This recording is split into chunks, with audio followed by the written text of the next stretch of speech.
ফেব্রুয়ারিতে জাতীয় নির্বাচনে ব্যত্যয় হলে তা হবে জাতির জন্য মহাবিপর্যয়, এমন মন্তব্য করেছেন প্রধান উপদেষ্টার প্রেস সচিব শফিকুল আলম। নাগরিক কোয়ালিশন আয়োজিত গোলটেবিল আলোচনায় অংশ নিয়ে তিনি একথা বলেন। প্রেস সচিব জানান, নির্বাচন নিয়ে সরকারের প্রস্তুতি চলছে। ঘোষিত সময়ে নির্বাচন অনুষ্ঠানে অন্তর্বর্তী সরকার বদ্ধপরিকর।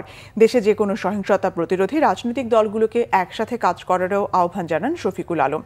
জাতীয় নাগরিক পার্টির দক্ষিণাঞ্চলের মুখ্য সংগঠক হাসনাত আবদুল্লাহ বলেন, প্রশাসন যেন নির্বাচনকে প্রভাবিত করতে না পারে সে ব্যাপারে সবাইকে সজাগ থাকতে হবে।